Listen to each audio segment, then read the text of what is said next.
여러분 안녕하세요. 저는 지금 이 영상을 만들면서 몇 번을 웃고 몇 번을 분노하고 몇 번을 이게 진짜야? 를 외쳤습니다. 월드컵 기간 대한민국 대표팀 주변에서는 드론이 날아다니고 멕시코 방송에서는 황인범 이름을 외치며 패널끼리 싸우고 기자들은 마이크 켜진 줄 모르고 손흥민 욕을 하다가 걸리고 협회는 취재 전면 금지를 때리고 그리고 우리 대표팀은 역사상 단 한 번도 이긴 적이 없다는 저주받은 2차전을 앞두고 있습니다. 월드컵 주변에서 일어나는 일들이 경기보다 더 드라마틱할 때가 있습니다. 오늘 영상 딱 하나의 목표로 만들었습니다. 멕시코전을 앞두고 대한민국 대표팀 주변에서 터진 모든 사건, 사고, 이슈들을 처음부터 끝까지 낱낱이 정리해드리겠습니다. 분량이 좀 됩니다. 그런데 진짜 다 볼 가치가 있어요. 자, 그럼 시작합니다. 자, 첫 번째 사건입니다. 대한민국 대표팀이 멕시코와의 2차전을 준비하며 비공개 훈련을 진행하고 있던 그때 하늘에서 뭔가 날아왔습니다. 드론입니다. 네, 드론. 비공개 훈련장이라는 말을 들으셨죠? 비공개라는 게 뭔지 알잖아요. 기자도 안 들어오고 팬도 안 들어오고 카메라도 안 들어오는 곳. 그런데 드론이 날아 들어온 겁니다. 자, 여기서 상황을 한번 상상해 보세요. 선수들이 훈련 중입니다. 코치진이 뭔가 지시를 내리고 있고 전술판이 펼쳐져 있고 팀 전체가 움직임을 맞추고 있는데 위를 올려다 봤더니 드론이 윙하고 날고 있는 겁니다.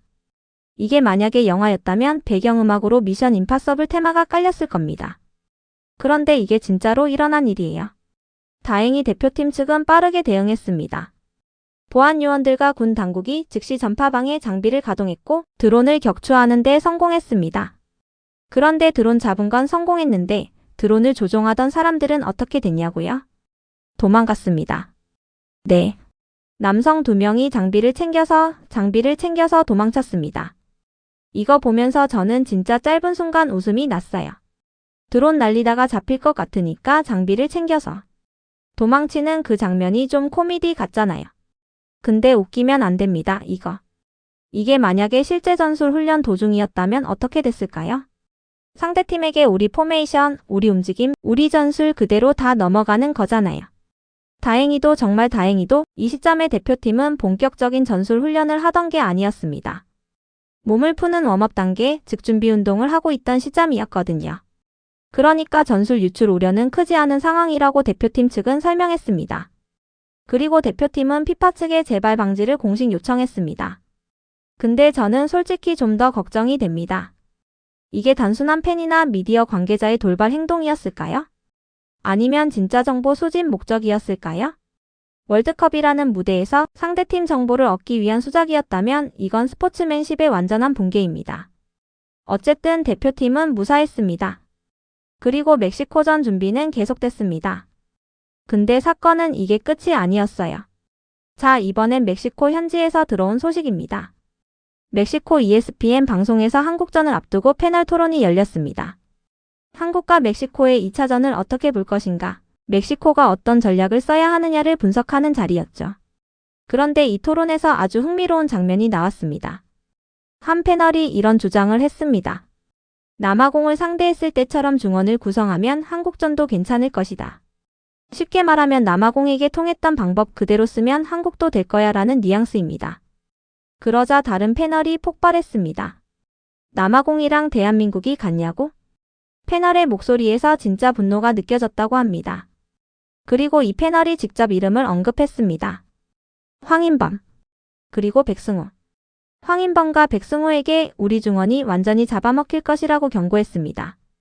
스페인어로는 세로스 트라가세이 로스 TRAGA라고 했는데 직역하면 그들이 우리를 삼켜버릴 것이라는 표현입니다. 이거 우리 입장에서는 좀 기분 좋은 말이잖아요. 멕시코 방송 패널이 먼저 황인범이 위험하다고 경고하는 거니까요. 근데 저는 이 장면이 더 의미 있다고 생각합니다. 멕시코 현지에서도 대한민국 대표팀을 얕보지 않고 있다는 신호입니다. 단순히 한국? 쉽겠지가 아니라 구체적으로 선수 이름까지 언급하며 이 선수들을 조심해야 한다고 분석하고 있다는 거잖아요. 황인범, 백승호. 두 선수의 이름이 멕시코 방송에서 패널끼리 싸움을 일으킬 만큼 위협적으로 인식되고 있다는 것. 이건 분명히 우리에게 좋은 신호입니다. 그리고 멕시코는 이미 준비하고 있다는 뜻이기도 해요. 우리도 준비해야죠. 자, 이번엔 경기 자체를 한번 봐야 할 것 같습니다. 멕시코전에서 어떤 선택을 할 것인가? 그 라인업과 전술을 짚어볼게요. 먼저 상대방 멕시코 이야기를 해야겠습니다. 멕시코는 센터백 몬테스가 결장합니다. 이전 경기에서 퇴장을 당했기 때문인데요. 멕시코 입장에서는 수비 라인에 빈틈이 생긴 상황입니다. 수비의 핵심 자원이 한 명 빠진 상태에서 우리와 맞붙게 됩니다. 우리가 이 틈을 공략할 수 있느냐 없느냐가 관건이 될 수 있겠죠. 자, 그럼 우리 대표팀 라인업은 어떻게 될까요? 최근 언론에서 가장 많이 언급되는 카드가 있습니다. 손흥민, 오영규 동반 선발입니다. 두 선수를 동시에 선발로 기용하는 카드인데요. 만약 이 두 명을 동시에 쓴다면 어떤 포메이션이 될까요? 기자들과 전문가들이 가장 유력하게 보는 건 3톱이 아니라 2톱입니다. 3톱이면 공격 자원이 3명이 위에 올라가게 되고 중원이 얇아지는 부담이 있거든요. 반면 2톱이라면 손흥민과 오영규가 2명의 공격수로 올라가면서 이강인을 중원으로 내릴 수 있습니다. 이강인이 최전방 공격수 역할이 아니라 미드필더나 플레이메이커 위치로 조금 내려오는 거죠. 그러면 황인범, 백승호, 이강인이 중원 세 자리를 채우는 형태가 됩니다. 앞에서 멕시코 방송 패널이 황인범과 백승호가 위험하다고 경고했다고 했잖아요. 거기에 이강인까지 더해진다면 멕시코 중원 입장에서는 정말 골치 아플 수 있습니다. 물론 이건 예측이고 실제 감독의 선택은 경기 당일에 나올 겁니다. 하지만 지금 분위기로 봤을 때 손흥민 -5 오형규 투톱에 이강인 내림, 황인범 - 백승호와 함께 중원 구성하는 그림이 꽤 현실적인 선택지로 보입니다. 전술적으로도 의미가 있고 선수들 컨디션도 맞물린다면 굉장히 강력한 조합이 될 수 있거든요. 저는 개인적으로 기대가 됩니다. 특히 멕시코 수비에 몬테스가 없는 상황에서 손흥민과 오영규가 동시에 달려든다면 불안감이 클 겁니다. 자, 이제 진짜 무거운 이야기를 해봐야 할 것 같습니다. 숫자가 좀 충격적입니다. 대한민국의 역대 월드컵 2차전 통산 성적. 준비되셨나요? 11경기 3무 7패. 승리가 없습니다. 네, 없어요. 단 한 번도. 4번 비기고 7번 졌습니다. 반면 1차전 성적을 한번 보면요. 4승 3무 5패입니다. 1차전에서는 이기는 경우도 있었는데 유독 2차전에서 극도로 약한 모습을 보여온 겁니다. 근데 숫자가 하나 더 있습니다. 11경기 중 10경기에서 선제 실점을 허용했습니다. 10경기, 11경기 중에 즉 거의 매번 먼저 골을 먹었다는 겁니다. 이 통계를 보면서 저는 이게 단순한 실력의 문제가 아닐 수도 있겠다는 생각이 들었습니다. 초반에 먼저 점수를 내주면 팀 전체가 흔들리고 상대팀은 수비를 굳히고 우리는 쫓아가야 하는 상황이 되잖아요. 그 패턴이 2차전마다 반복됐다는 거죠. 그래서 이번 멕시코전에서 가장 중요한 포인트가 바로 이겁니다. 선제 실점을 막아라. 그게 핵심입니다. 그럼 이제 역대 2차전들을 하나하나 복귀해 볼까요? 이게 웃기면서도 슬프고 슬프면서도 가끔 대단한 이야기들이 있습니다. 역대 월드컵 2차전 복귀 1954년부터 2022년까지 다 이야기합니다. 1954년 스위스 월드컵 터키전 빵대 7패. 1954년입니다. 스위스 월드컵. 한국전쟁이 막 끝난 직후입니다. 1953년에 휴전협정이 맺어졌고 1년 후인 1954년에 대한민국은 월드컵에 나갔습니다. 비행기 표도 겨우 구해서 간 대회라고 할 정도였어요. 전쟁이 끝난 지 1년도 안 됐는데 나라가 황폐화되어 있는데 거기서 월드컵 참가 자체를 해냈다는 게 당시엔 엄청난 일이었습니다. 결과는 빵대 7대패였습니다. 근데 솔직히 결과보다 참가한 것 자체가 역사였어요. 이건 패배가 아니라 시작이었습니다. 대한민국이 처음으로 세계 무대에 선 순간이었으니까요. 마이너스. 1986년 멕시코 월드컵 불가리아전 1대1무. 1986년 멕시코 월드컵. 상대는 불가리아였습니다. 그리고 이 경기에서 대한민국은 역사를 새로 씁니다. 폭우가 쏟아지는 경기였습니다. 운동장이 물에 잠길 듯한 상황 속에서 한국은 선제 실점을 허용합니다. 그리고 여기서 포기하지 않고 반격에 나섭니다. 그리고 나온 골이 바로 김종부의 동점골. 이 골이 바로 대한민국 월드컵 역사상 첫 승점을 만들어낸 골입니다. 1대1 무승부. 비긴 거지만 이게 얼마나 대단한 순간이었는지 지금은 다들 실감하기 어려울 겁니다. 1954년에 빵대칠 대패를 당하고 돌아왔던 나라가 32년 만에 드디어 월드컵에서 승점을 땄어요. 폭우 속에서 거대한 함성 속에서 피와 땀으로 만들어낸 그 동점골. 저는 이게 한국 축구 역사에서 손꼽히는 명장면 중 하나라고 생각합니다. 1990년 이탈리아 월드컵 스페인전 1대 3패. 1990년 이탈리아 월드컵. 상대는 스페인. 이 경기에는 전설이 하나 살아 있습니다. 황보간의 프리킥. 캐논슛이라고 불릴 만한 강렬한 프리킥 동점골이 터졌습니다. 스페인을 상대로 대한민국이 먼저 따라붙은 겁니다. 근데 문제는 후반전이었어요. 집중력이 떨어진 건지 체력이 떨어진 건지. 스페인의 미첼이라는 선수가 무너진 한국 수비를 뚫으면서 해트트릭을 작성합니다. 해트트릭. 한 명에게 3골을 내준 겁니다. 최종 스코어는 13. 황보간의 프리킥이 기억되는 경기지만 후반 집중력 저하로 뼈아픈 패배를 맛본 경기이기도 합니다. 1994년 미국 월드컵 볼리비아전 0대 0무. 1994년 미국 월드컵. 상대는 볼리비아. 그리고 이 경기는 지금도 팬들 사이에서 가장 아쉬운 2차전 중 하나로 꼽힙니다. 왜냐고요? 이 경기에 황선홍이 나왔거든요. 황선홍이 결정적인 기회를 여러 번 맞았습니다. 넣었어야 하는 찬스들이 줄줄이 빗나갔어요. 그리고 결국 0대 0 무승부. 이 경기는 역대 2차전 중 유일하게 실점이 없는 경기입니다. 무실점 경기인데 아쉬운 경기입니다. 무실점이면 좋은 거 아니냐고요? 네, 근데 우리도 0골이었으니까요. 황선홍의 결정력이 살아있었다면 대한민국 월드컵 2차전 역사에서 첫 승리가 이 경기였을 수도 있었습니다. 1998년 프랑스 월드컵 네덜란드전 빵대5패. 1998년 프랑스 월드컵. 상대는 네덜란드. 결과는 빵대5 대패. 세계의 높은 벽을 실감한 경기였습니다. 그리고 이 경기에 충격으로 차범근 감독이 대회 도중에 경질되는 일이 벌어집니다. 월드컵이 진행 중인데 감독이 잘리는 상황. 한국 축구 역사상 이런 일이 또 있었나 싶을 정도입니다. 근데 이 경기에서 하나의 빛나는 장면도 있었습니다. 이동국의 중거리 슛. 결과적으로 골이 됐는지 아닌지 보다 그 장면에서 이동국이라는 이름이 세상에 처음으로 알려졌다는 의미가 있습니다. 대패의 경기에서 신의 이동국의 스타 등장을 알렸습니다. 세계의 벽은 높았지만 우리에겐 미래가 있었습니다. 2002년 한일 월드컵 미국전 1대 1무. 2002년 한일 월드컵. 우리나라에서 열린 월드컵이죠. 상대는 미국. 이 경기에는 아쉬운 장면과 멋진 장면이 공존합니다. 이우룡의 PK 실축이 있었습니다. 들어갔더라면 승리할 수 있는 기회였는데 안타깝게도 빗나갔습니다. 근데 이 경기에서 안정환이 헤더 동점골을 넣습니다. 그리고 세리머니가 쇼트트랙. 우리나라가 강한 쇼트트랙을 흉내내는 그 세리머니. 2002년이니까 이미 20년이 훌쩍 넘었지만 아직도 기억나는 사람이 많을 겁니다. 최종 결과는 1대 1무. 승점 1점을 챙겼습니다. 2006년 독일 월드컵 프랑스전 1대 1무. 2006년 독일 월드컵. 상대는 프랑스.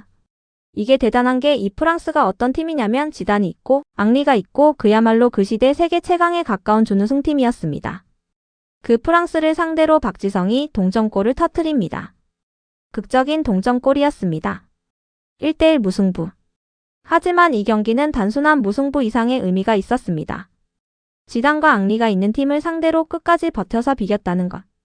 그리고 박지성이라는 선수가 세계 최강팀을 상대로도 골을 넣을 수 있는 선수라는 걸 다시 한번 증명한 경기였습니다. 2010년 남아공 월드컵 아르헨티나전 1대 4패. 2010년 남아공 월드컵. 상대는 아르헨티나. 그리고 그 아르헨티나에는 자연재 해급 선수가 있었습니다. 리오넬 메시. 메시를 막는다는 게 솔직히 그 시절에도 지금도 거의 불가능에 가깝습니다. 이구아인이 해트트릭을 넣으며 한국은 1대 4로 대패했습니다. 근데 이 경기에서도 이청용의 만회골이 있었습니다. 사고를 먹은 상황에서도 포기하지 않고 한 골을 만들어낸 투지. 그리고 이 경기에서 졌지만 한국은 최종적으로 16강 진출에 성공했습니다. 메시 앞에서 무릎을 꿇었지만 결국 대회에서는 살아남았습니다. 2014년 브라질 월드컵 알제리전 2대 4패. 2014년 브라질 월드컵. 상대는 알제리. 전반전이 악몽이었습니다. 전반에만 3골을 내줬습니다. 3골. 전반만에 이미 판세가 기울었죠.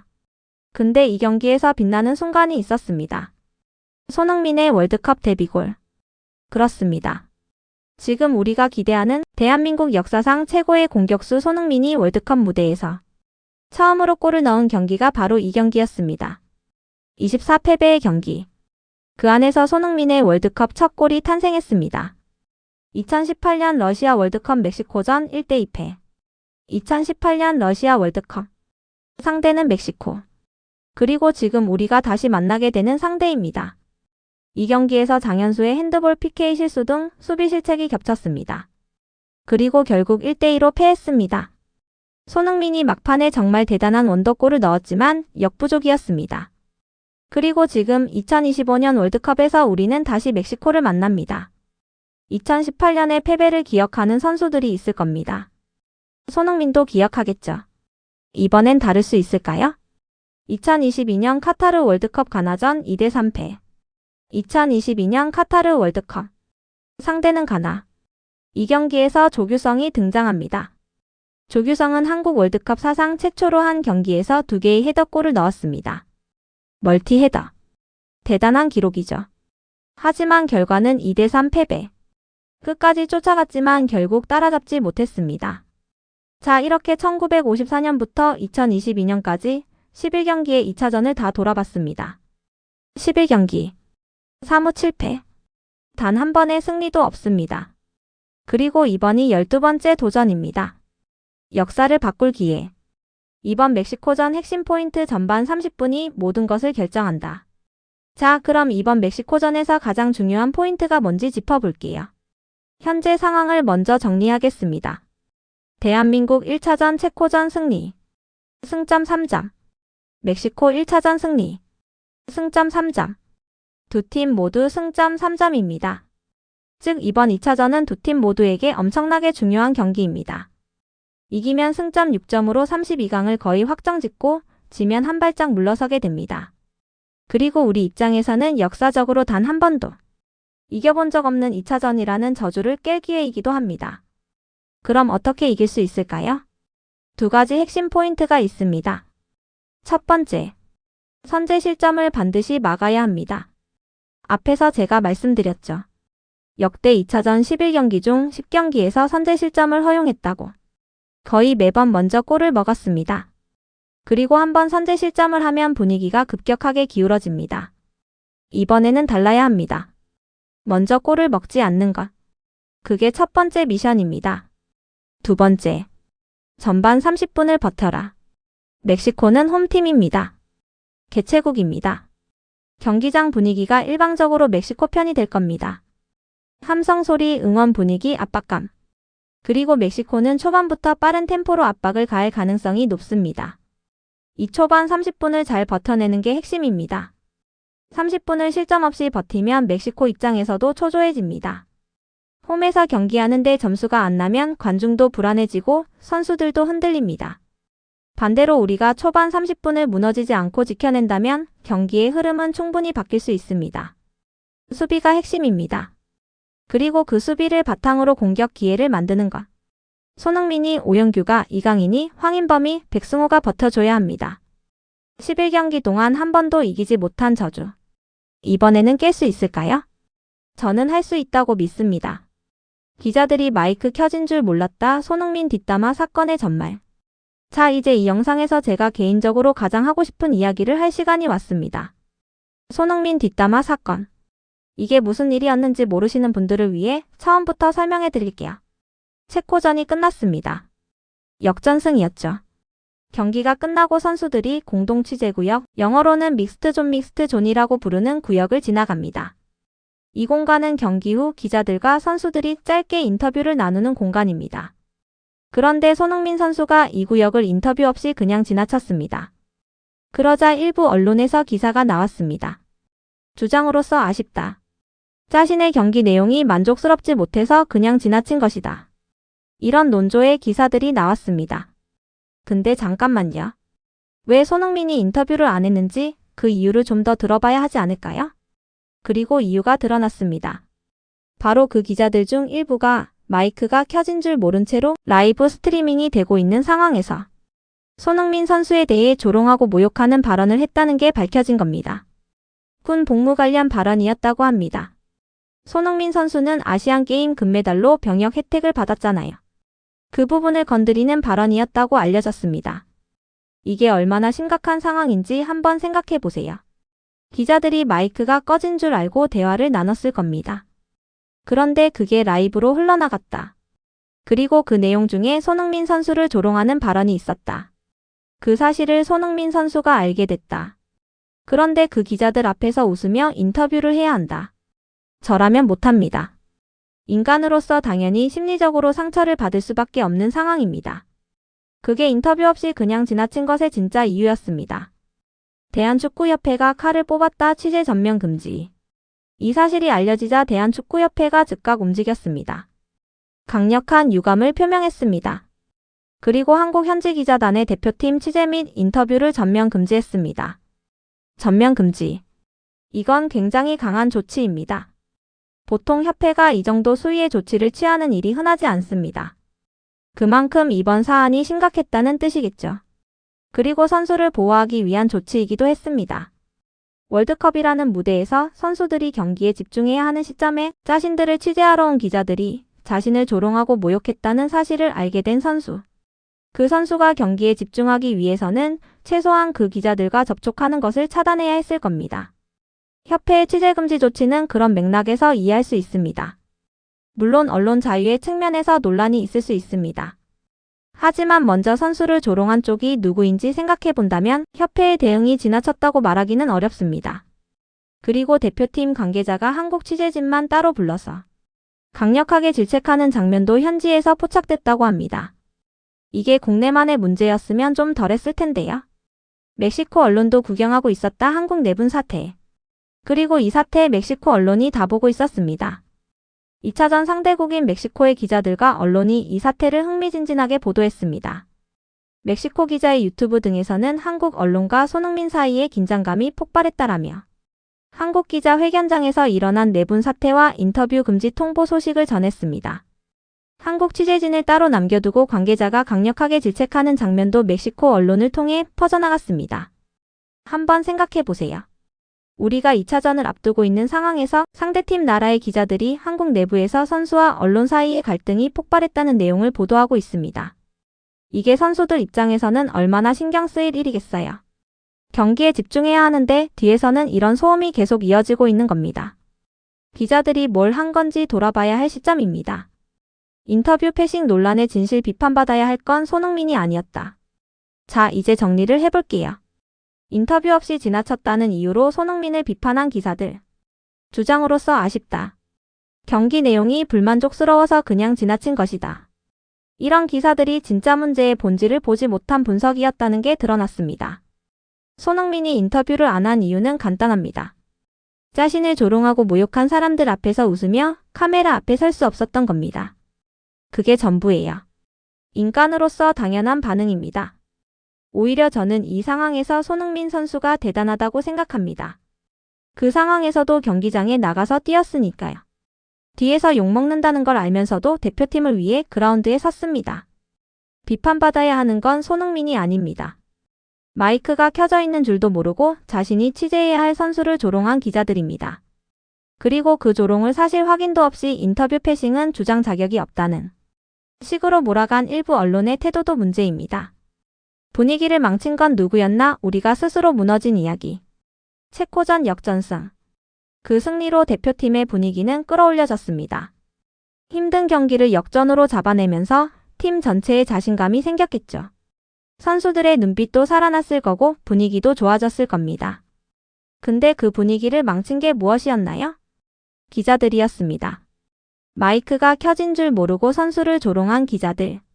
그리고 그 이후에 협회의 취재 금지 조치, 멕시코 언론의 보도, 국내 소음까지. 체코전 승리로 어렵게 끌어올린 분위기를 기자들 스스로 망쳐버린 꼴이 됐습니다. 선수들이 지금 이 상황에서 얼마나 집중하기 어려울지. 아니, 어쩌면 이 모든 것들이 오히려 에너지가 될 수도 있습니다. 우리를 의심하는 사람들한테 보여주자. 우리가 그라운드에서 증명하자. 손흥민이 그 에너지를 가지고 멕시코전 그라운드에 선다면 어떻게 될까요? 저는 기대가 됩니다. 건강한 취재 문화를 위하여 이제는 달라져야 한다.